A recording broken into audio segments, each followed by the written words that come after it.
Recording, yeah, it is. My idea for now would be actually just to keep what we learned until now. I mean, again, what we just saw, there is a lot of new things, but not new concepts. I don't know if that's how to say it. Which is like we can do different stuff with the things we know by now. New tools, but yeah, exactly. We already know for loops, or at least we know how they work. We know arrays, we know objects, we know all those things. So now actually I had an idea of just building a small function that, I mean, a lot of it it's we just done it, let's say. And I think we will do that together again. Like I'll write, and you don't have to spend time writing things down unless you feel like this is very important. I want to write it down, so that you would pay attention to it. So that we have a little bit of everything, a little bit of objects, arrays, strings, functions, ifs, blah blah blah, all those things. So yeah, let's start that then. Should I just put another file instead? Yeah, maybe that would be the easiest one. I will call this users.js, and it's going to be about users. Oh, come on. Again, something that I think I already mentioned that, but I'll mention it again and again and again. And if you feel like that, welcome to the club. I am terrible at naming things. I take longer to name something than to actually do something. So and I think not everybody, but a lot of people are like that. And that's normally, sometimes it takes a very long time to name a variable just because, yeah, that's normal. That happens to everyone. I mean, it happens for me every single day. I need to do something. So, yeah. And that's why all my exercises are about users and whatever, because that's what I work with the most. Yeah. So it's always back there. It's always easy. So yeah, okay. Now here, are we there? Yes, users. So, okay, let's just start by writing a function that, I don't know, returns user data as string. Yeah, that's a long one. But yeah, because we are saying as string, then we should probably return a string. So for now, this is our function, and let's build a bunch of users. And by that I mean in an array. An array of users. So we would do something like this. And first I'll put the values inside, just why not? Let's start name user1. This is very boring users, by the way. Age 28 and address street 1. So again, we can have an array with only one item inside. There's nothing wrong with that.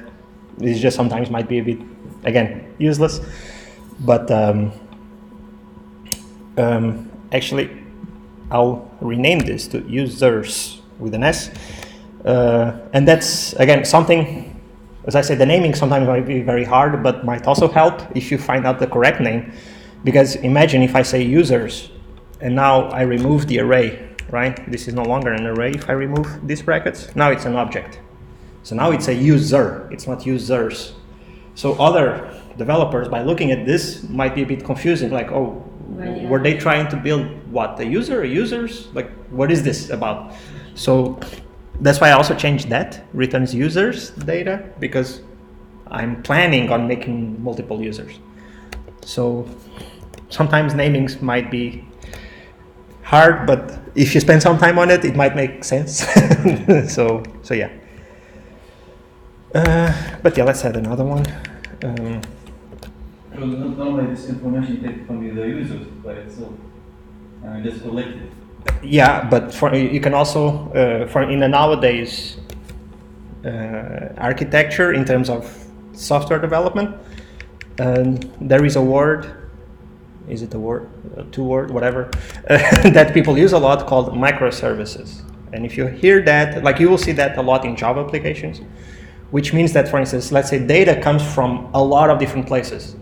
And back in the days when people would build a system, a website, they know exactly what data comes in. So sometimes things were made ugly. So like it's made to work, not to be used or whatever. But nowadays, more and more, the code is to be reusable. So a lot of times you need to, you have no idea where this comes from. It can come from the user, can come from a system, can come from a different company, can come from analytics from Google. We don't know.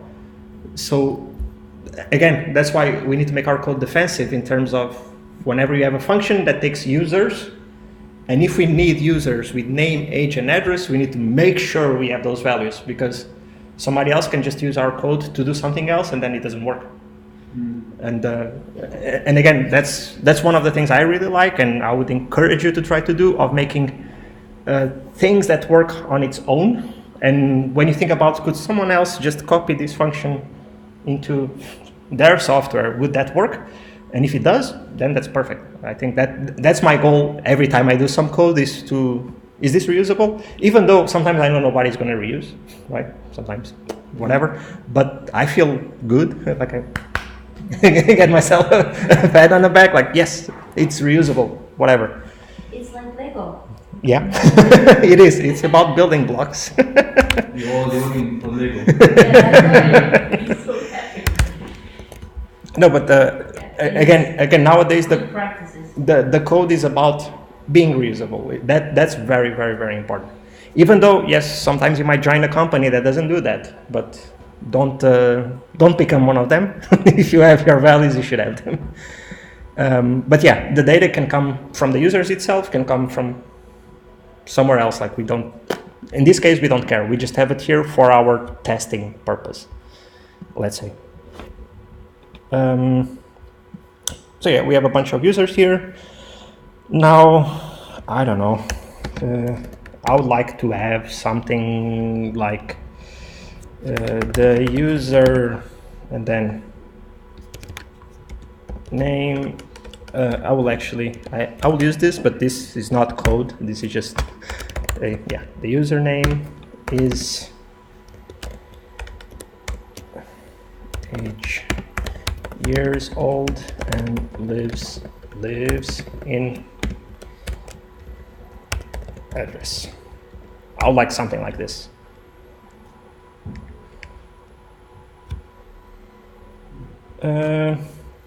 Actually, now that I'm thinking about, I don't want this as a string.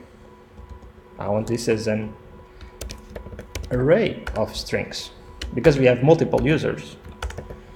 We'll see how this will work. So now I need to change this to an array of strings. Of course, this doesn't do anything at all. Let's just console log things here.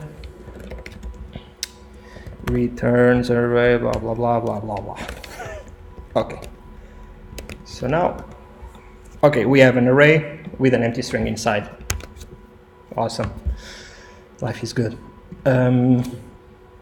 So now, we will pass an object, and in this case, I will actually call users object. Just I want to put it named differently so we can differentiate from this object. Again, as I mentioned a couple of times,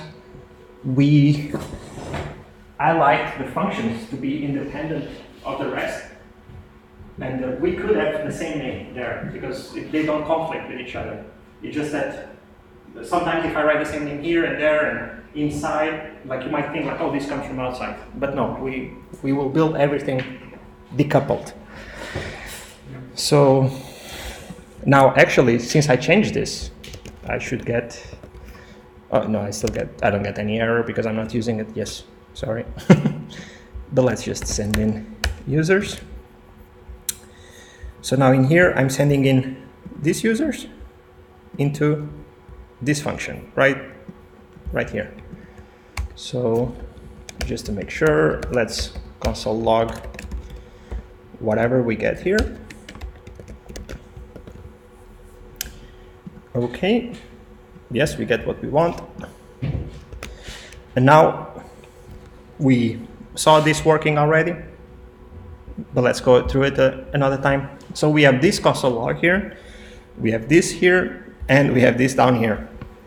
But before that, I'm going to collapse this. The users are still there, it's just hidden so that we can read it easily. We ignore that for now. So the console logs, they appear in a weird order, right?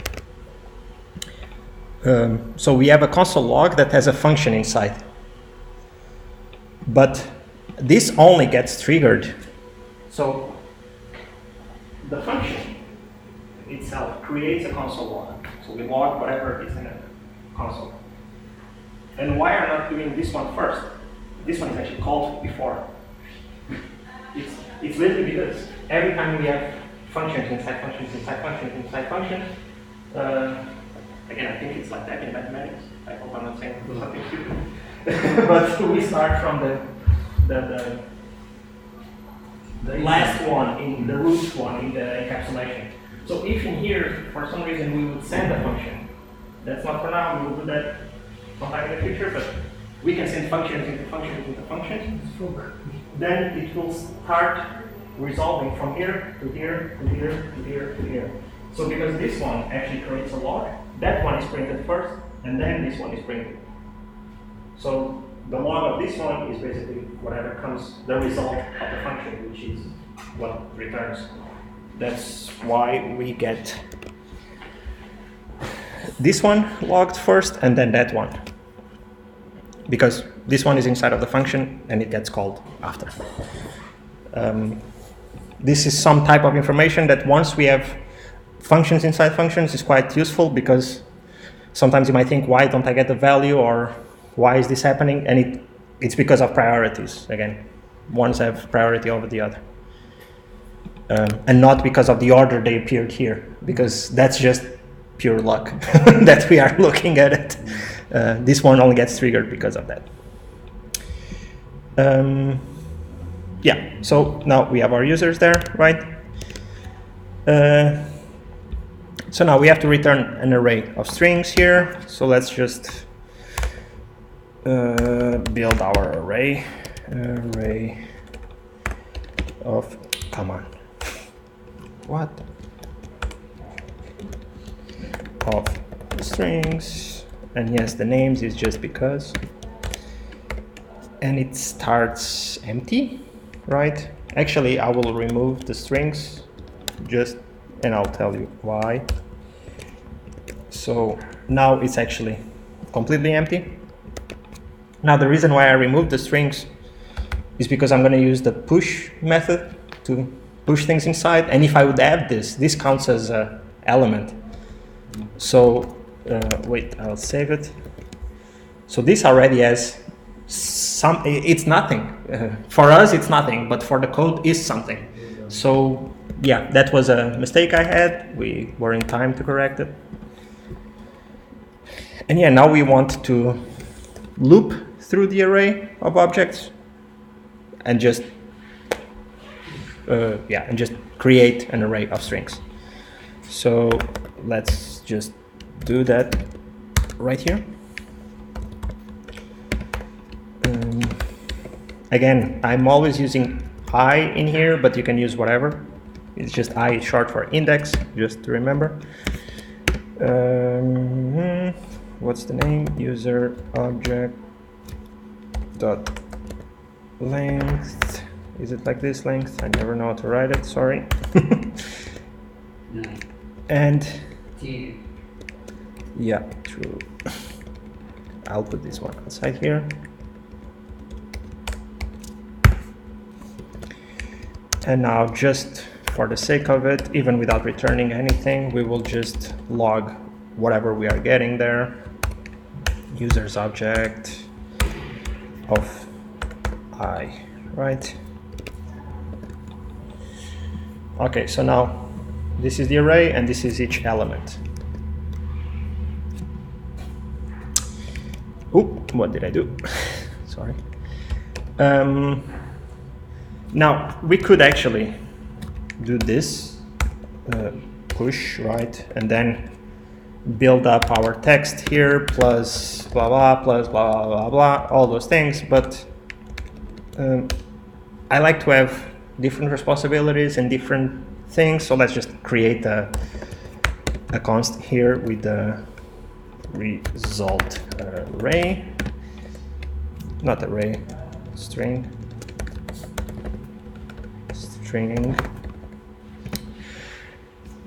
and now I don't know how to write. Now the user, and in here we have this little guy here, and now we can call the objects properties that we want.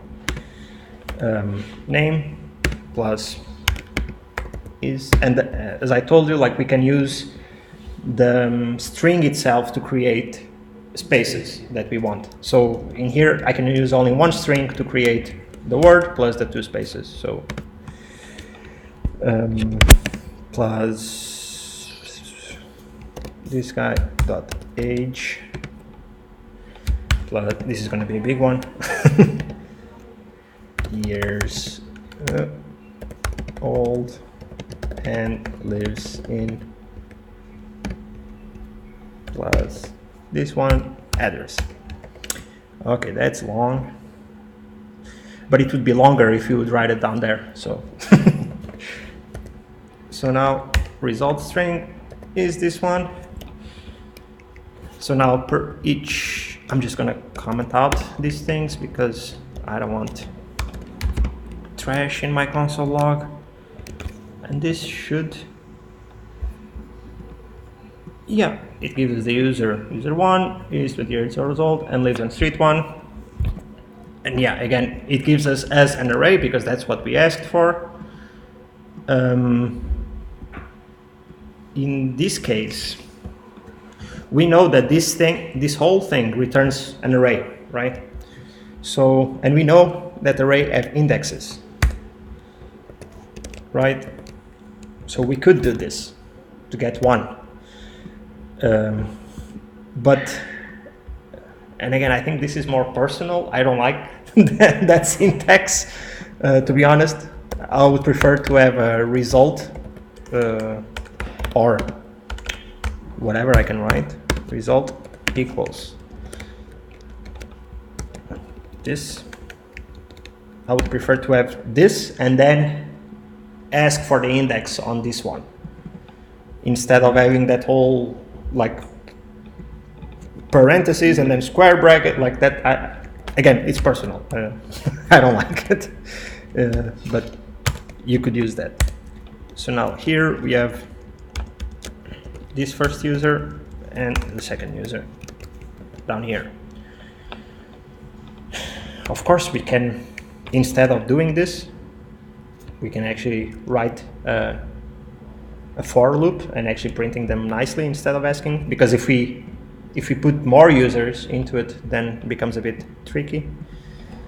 So let's just build another for loop like this. Let e equals 0, e result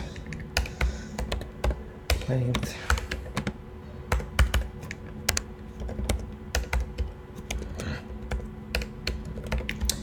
Now we just want the result of each one of them.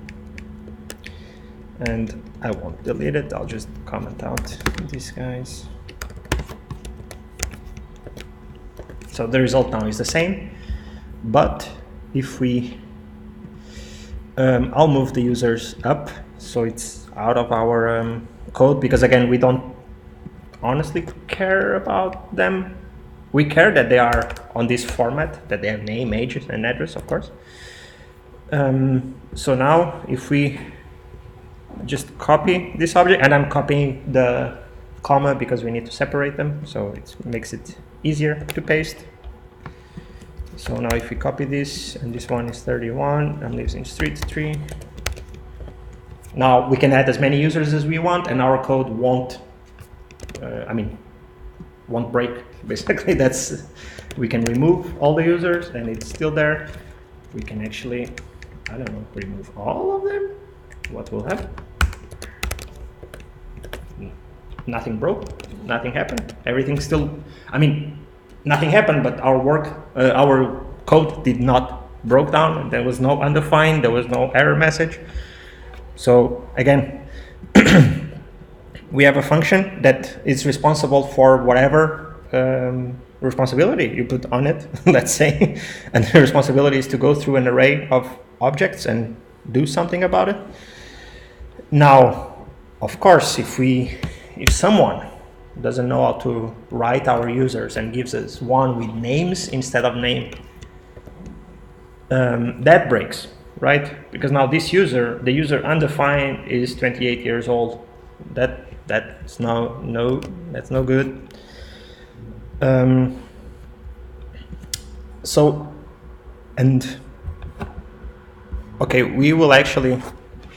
I will copy this comment and I'll write this as a proper function comment. So I will use this,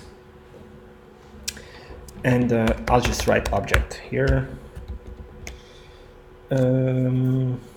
or actually this is an array of objects. So let's just write it array of objects, whatever. And now I'll write this expected result.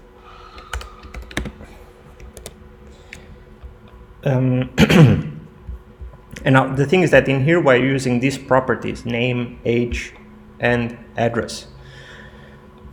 If we want to make sure that this doesn't get messed up, we can actually user object. I think the recording will be nice with this background noise.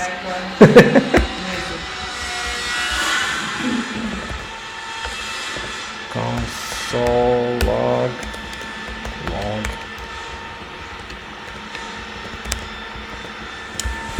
So yeah, one of them is undefined because we changed it to names.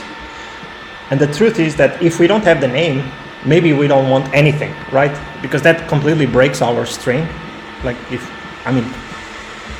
we don't have the name, maybe we want to skip the whole thing, let's say.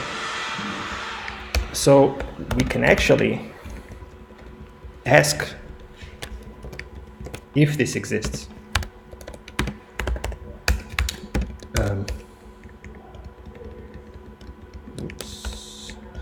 And now we can build our string inside of it, right? We can do this. I just cut and pasted. So this is a save check to make sure, okay, if for some reason we don't have the property name, we don't care about this. But again, we need to think about that. We are using name, age, and address. So we could build again, a very large if to check all the things. Now I actually want to try something. Sometimes I'm in questions if JavaScript is that smart, and it is. Actually, we don't have to check if it's undefined. We can just ask, does this, how to explain this one? Okay, so for the first object, for the first element, this returns undefined. Yeah. That can be converted to false, let's say. So because we are saying, we are kind of asking, does this object exist? That's what we are asking here. Does it return any value? And if it would return space, it would be true. It actually exists. If the name would be just a space. So, but that's not our responsibility. That someone wrote the name wrong. But because it returns undefined, because somebody wrote the structure of the data wrong, then we are sure that, yeah, at least it doesn't break our code. So by doing this, we can actually check for all our properties in a very short, let's say, way. So the properties we need is, let's put age and then the same dot address. So now we have this big if that checks for all of them. Still gives the same result, but now let's say that somebody, I don't know, instead of address, street name for some reason, right? It's our code still works, right? And actually works better than it did before. And I like to have a dot at the end, and I'm missing that here. So yeah, now there is a dot there. So let's just put everything back to normal. Yeah, our data now is completely fine. Yes? Is this something you normally see in the real world? I mean, do you do this kind of validating as a security Yeah. built-in? Yeah. Yes. Because I've seen some developers, they use, for example, whatever when there is an input from a user from outside, just to make sure that all the layers are small size, yeah. So they put to string to minimize. Yeah, some lowercase. To lowercase or something like that. But I've never seen this where you. Yeah. I mean, again, at this level that we are programming, we do not really need this. No, but it's nice to see. But yeah, it is something that we should again, because in my idea, this function could be used for all sorts of data structures and purposes and whatever. And I like to have my own types again safe. And and we learned the type of, right? You guys remember that. But again, and this might be a bad thing to say, JavaScript is a bad language. So it doesn't, I said it, but I do it, so it's okay. It's my, yeah, it's okay. Because JavaScript does not require us to explicitly telling the type. So for instance, here we are saying user object. It can be anything, literally anything. If I call that function with a 0, nowhere will tell us there's something wrong until I actually run the code and see the code breaking.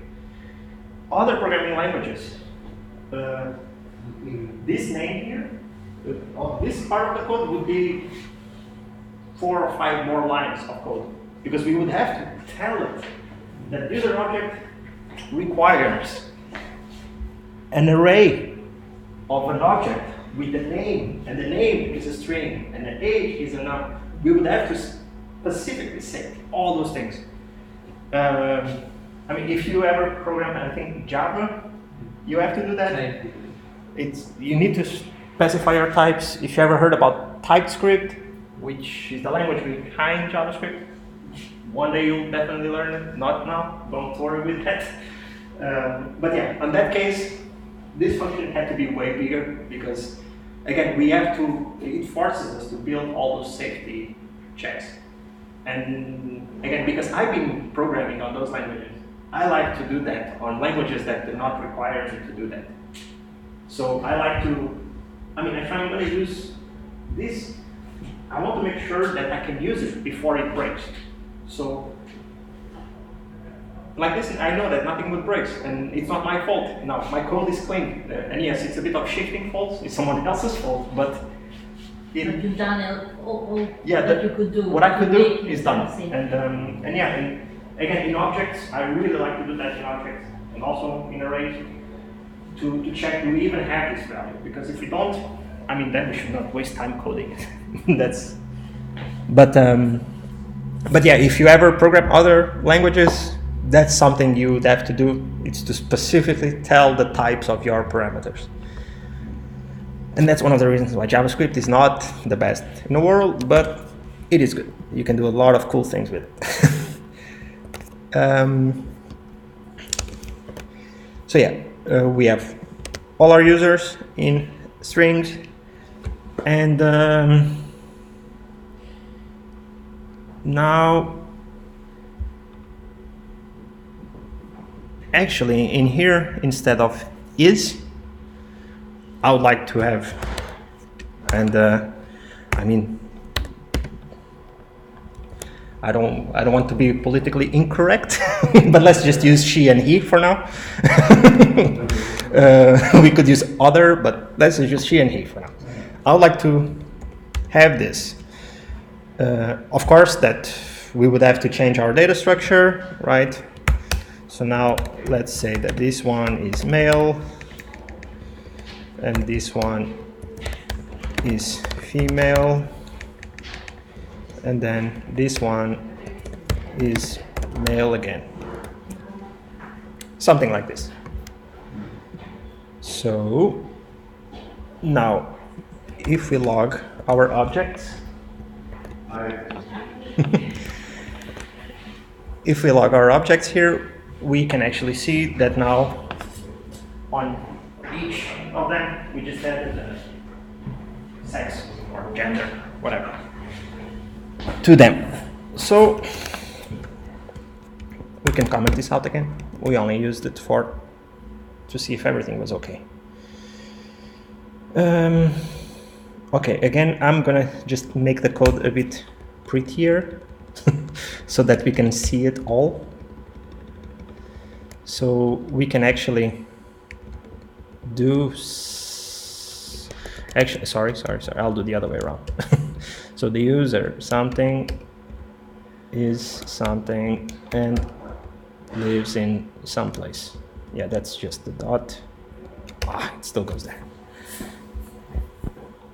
Again, this is completely valid. You can put as many not spaces, backspaces as you want, as long as, of course, you keep the plus, because again, JavaScript will start reading, and then if we remove this, everything breaks. Now it won't work at all. So yeah, we need the plus for it. And I'm just doing this so it's a bit easier to read, so that I don't have to scroll horizontally all the time. So now in here, let's create a constant called gender pronoun, and that will be, and in here actually we're going to learn something new. I think we didn't mention that. So now we have the user objects e dot sex, and this is either male or female, and we want to print either she or he, right? So we will actually remove this and put gender he plus.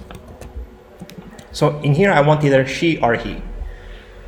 Now we could build a if user object e.sex equals male, it's a he, otherwise it's a she. Now there is a short version of an if that we can do, which I will write it and then I'll explain it. Okay.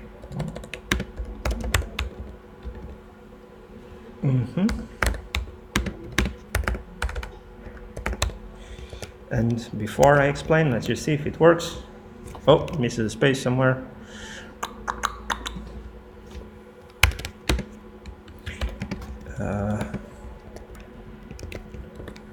Yeah.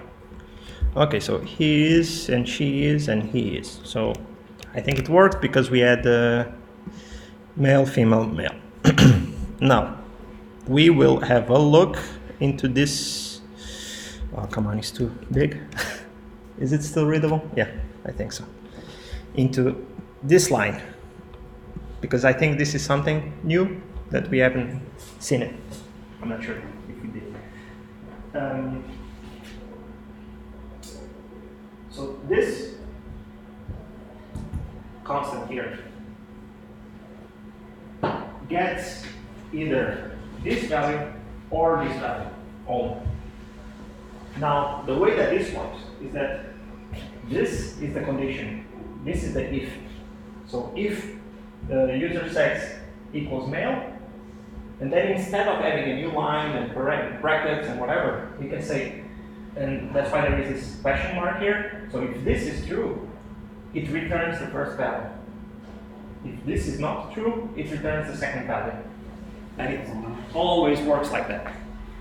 So like it's always if it's true, or of course, in here we can change as much as we want. We can have different, we can have smaller than, we can have any operator that we learned until now, actually. It's not only equal, but if the result of it is true, it's the first one that gets assigned to the variable. If not, it's the second one. I will write it down. So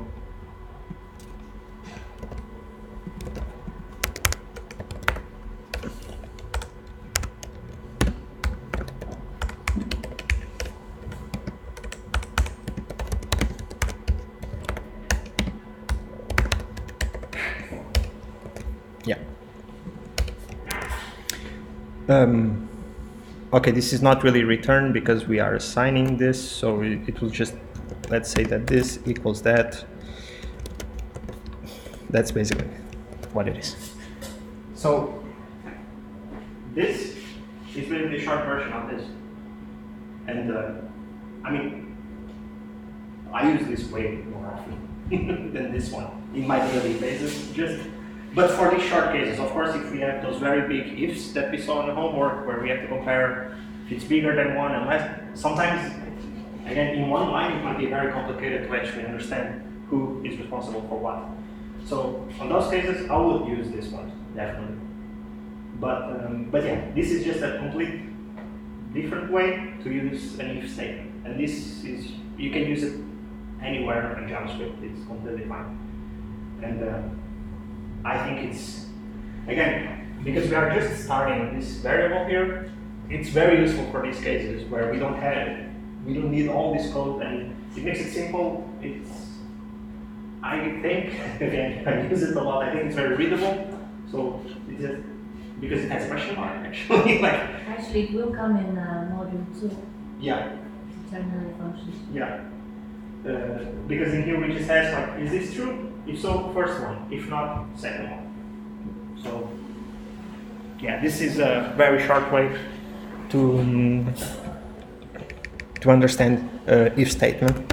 I'll leave this one here just for reference.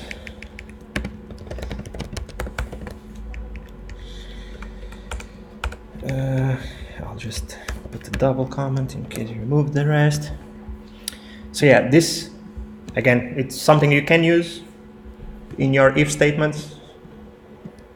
If you have the time, you can actually redo last week's homework with these ifs now. It might make things a bit simpler. If not, if you can't, that's also fine. It's just something that you can, again, when I look at code and I say it can be improved, it's this type of things that sometimes can be changed. That's something we actually talked when you arrived here. Sometimes your problem might be you don't know what you don't know, right? For instance, you don't know that this could be done or not because you don't know that this exists or not. But yeah, now you know about this one. It's an option to do.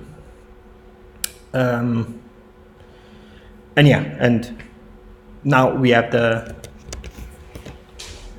user's gender here because yeah, we have it. Now, of course, I should add it up here just in case if somebody messes up our object. Dot sex and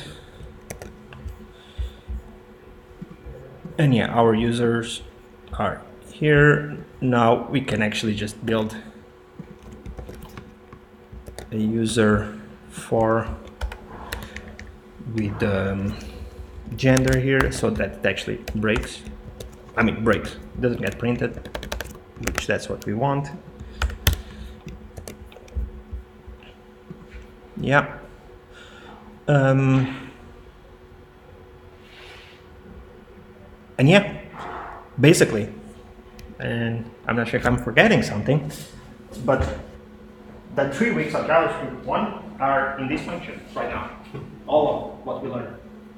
So, I mean, we have regular strings that we can concatenate, and again, in here, it might be a bit messy to read because there's string and variable and string, but we can actually divide this into other separate strings. Maybe we should do that.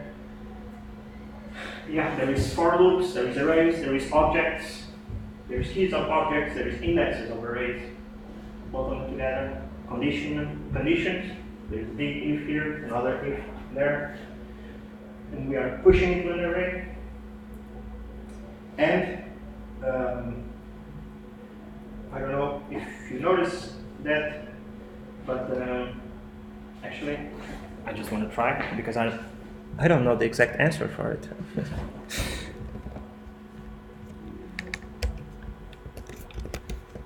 Yeah, it still works. Oh, that's bad. Yeah, whatever. So, but I'll leave it as a let. Again, this one could be a constant as well because that's tricky, but we are not really changing. We are changing the array, we are pushing stuff inside of the array, but we are not changing the array into something else, let's say. Because we learned that constants should not be changed, and let or vars can be changed. But if we move this to a constant, it still works, because we are only pushing to the array, actually. So that, it's a bad example in this case. But for instance, the question why I choose constants here instead of lets, right? Because this can always change. But the truth is that only changes at each loop. Like it doesn't change anywhere else, right? I'm giving a value to it only once in each loop, in each iteration. So, and I believe that that's something I might not have mentioned. But in a for loop, so we enter on a for loop on a position 0 of this array. And then of course there is whatever logic in here. We do all things here when we get to the end of the for loop. Here, right? Yeah. When we get here, everything that is inside, not this, but everything that is inside, it's resetted. Like it's, of course, except this one, because this one is outside of the for loop. But everything that is inside, it ignores. The next time it goes inside, all of it is like new code for the for loop. So that's why we can use constants. And there is no problem on using constants because technically they are initiated every single time we enter the for loop. But of course, you can use let. It's or var even. It's completely fine. What did I do? Yes. Is there any questions? Comments?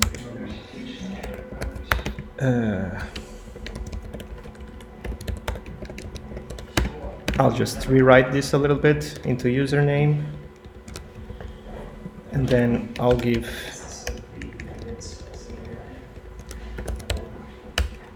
username here. In here, I will put user gender.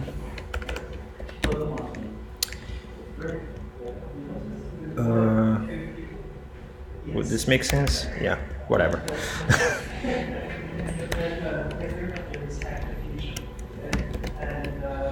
No, not this one. We miss it here.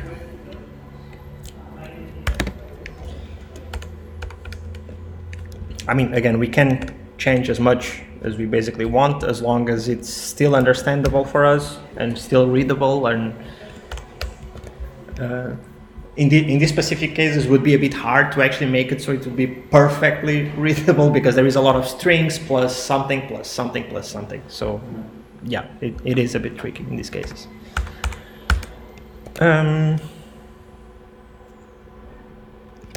Yeah, to be honest, I think that's quite it. Do you have any questions about arrays or objects, how to access their properties? Again, we mentioned these cases, that I've had a lot of questions during the week. yeah. Trust me. When you look at that. Exactly, yeah. But for doing the whole- Yeah, actually, I mean, this is just a good, nice to know type of thing. That the length. Okay, I'll just write it down here. Whenever we have an array,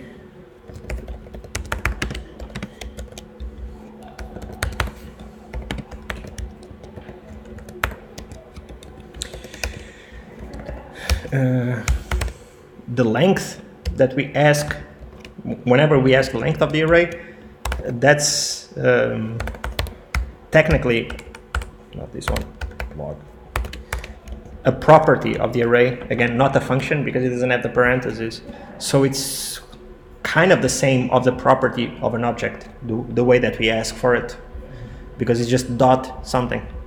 And basically what's mentioning here is that we can actually replace this by this, which is the property of.